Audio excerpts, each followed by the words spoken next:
Cruella DeVille's mom was murdered by Dalmatians? She sure was, sir. A Dalmatian jumped on her and she fell to her death. What, did the dog go over the cliff with her? No, the Dalmatian did a kind of drop kick move that it somehow knew. The Dalmatian is fine. Oh, drop kicking Dalmatians are tight.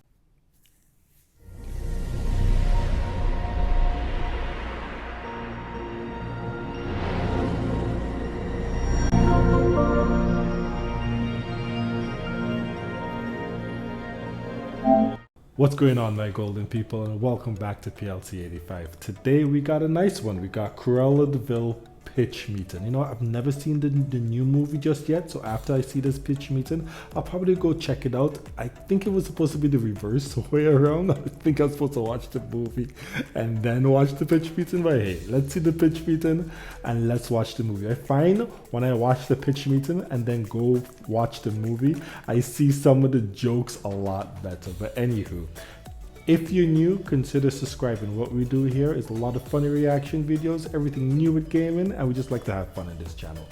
Guys, don't forget to smash that like button, hit that notification bell, and definitely subscribe for everything new with PLC 85. Let's get to the video.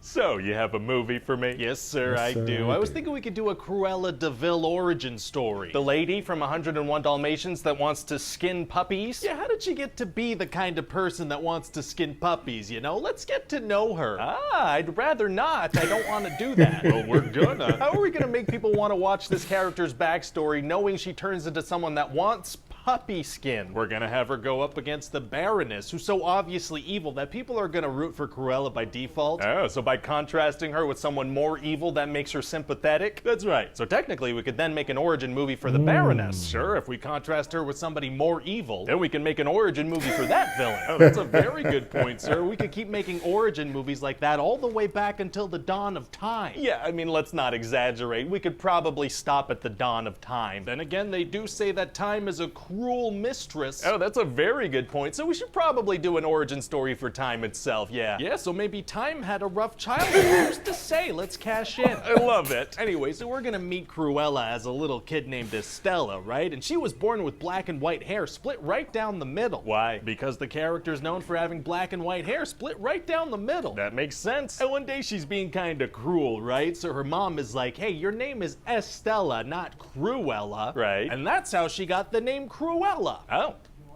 Okay. So, all right. See, sir, the thing about origin movies is that sometimes you gotta explain how certain things about a known character came to be. Oh, you do? Yeah, like later in the movie, she's gonna hear about a car called the DeVille, and she's gonna be like, oh, I like that. And that's how she got that part of her name. Well, now that you mention it, I had never wondered about that. Well, now you know. I suppose I do. So anyway, Estella's mom one day is gonna be asking this mysterious lady for money at this gala, right? But these Dalmatians are gonna push her off a cliff. Cruella DeVille's mom was murdered by Dalmatians? She sure was, sir. A Dalmatian jumped on her and she fell to her death. What, did the dog go over the cliff with her? No, the Dalmatian did a kind of drop kick move that it somehow knew. The Dalmatian is fine. Oh, drop kicking Dalmatians are tight. So then Estella's gonna go to London and meet these little street urchins named Jasper and Horace, and she starts dyeing her hair red. Okay. And so then 10 years later, they're like a thief team, right? But her real passion is designing clothes. Sure, sure. So Jasper and Horace get her a job at this department store, and that eventually leads to her getting discovered by the Baroness. She's evil. She sure is, sir. So Estella starts working her way up the ranks in the Baroness's fashion company because she has really good fashion ideas. Nice. But then one day she realizes that the Baroness has her mother's necklace, so it clicks like, oh, my mom was kicked by a Dalmatian at this party and I want this necklace back. So what does she do? Well, her and her friends plan a heist at this party, but as a distraction, Estella becomes Cruella. She changes her hair color back to black and white. So she's Cruella now. She's Cruella from here on out, sir. She's mean to her friends. She's mean to everybody now. Doesn't revert back to Estella, even at home. Oh, she's Cruella now. Oh, that felt a little abrupt, but I'm into it. So Cruella shows up to this party and sets her own dress on fire. Oh my god, is she okay? Yeah, it completely burns up in like a second and reveals an amazing outfit underneath. How does she have Hunger Games fire technology? I know, right? Unclear, but at this party, the Baroness uses a dog whistle, which like triggers this memory that Cruella has, and she realizes that the Baroness killed her mom. Oh, very very rude. Yeah, so now her mission is to start upstaging the Baroness all the time as revenge. Oh, it is? Yeah, she's gonna show up and be like, hey, everybody look at my clothes. Nice. And then later she's gonna be like, everybody look at my clothes. Amazing. And then a bit later she's gonna pop out and be like, everybody look at my clothes. I love it. Oh, and I should mention these are very nice clothes. Oh, that makes it even better. Yeah. So does she hide her face from the Baroness or what's up? No, she doesn't. So how does the Baroness not recognize her employee? Well, sir, like I said, her hair is different now. That works. But eventually the Baroness is gonna figure it out. So she tries to,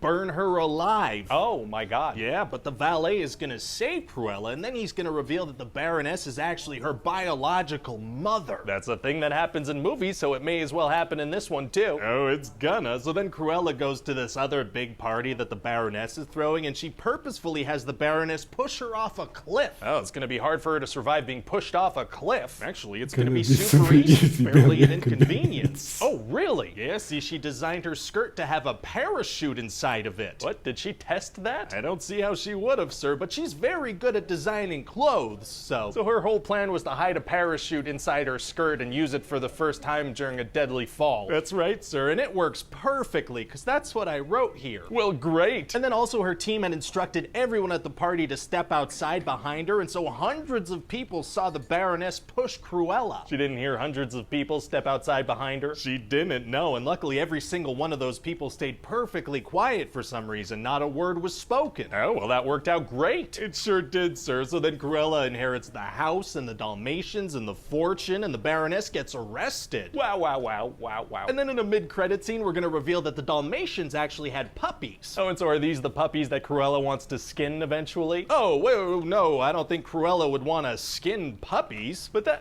that's the character's whole thing. Yeah, well, maybe we're doing like an alternate reality Cruella. Like at a certain point of the movie, it's gonna seem like maybe she did skin some dogs, but she didn't really. But she's going to eventually, right? That's like the whole character. I can't really see her doing that, no. Okay, well, why make Cruella's origin movie if she's not gonna turn into the Cruella that people know? Because name recognition will make people want to come watch the movie and therefore minimize your studio's risk in investing millions of dollars into this project. That's a good point, I love it. Anyway, so Cruella's gonna have these puppies Perdita and Pongo delivered to Anita and Roger. They're from 101 Dalmatians. They sure are, sir. Why did she deliver dogs to them? Because that works. So what do you think? Well, I'm a little disturbed to learn that Perdita and Pongo were related, but this sounds like a lot of fun and relatively low budget. Oh, I should also mention that this is going to take place in 1970s London, so there's going to be a lot of opportunities for cool music. Okay. And we're going to take every single one of those opportunities. Oh my god. Let me ask you something. What's your usual music budget? I double it. I didn't even say a number. Then triple that. We're gonna have wall-to-wall needle drops in this thing. It's gonna cost you a fortune. Oh no.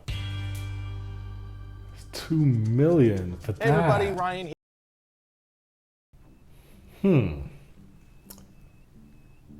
That wasn't that.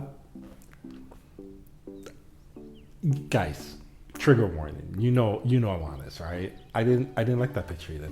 Like there were one or two funny jokes, but I don't think it's Ryan's fault. I don't think it's their fault at all. I think they had nothing to work with. Like this Cruella movie, from how he explained it, like he made me want to watch Army of the Dead. He made me want to watch a lot of movies that I didn't see before watching Pitch Meeting. It looks like there was a whole lot of nothing in this movie. So it was kind of hard to make fun of it because there was a whole lot of nothing in this movie from that Pitch Meeting. Maybe I should watch the movie because why not, right? It's a Disney movie. I like Disney movies. But from what I've seen so far, I wasn't interested in. Let me know what you think about this Pitch Meeting. Is this one of Ryan George's Pitch Meetings that's really good? What was I completely wrong? Was I just missing the jokes there? I got one or two, but let me know. As always, guys, my name is Will. Don't forget, where there's a will, there's a way. Stay gold, my friends, and thank you for watching.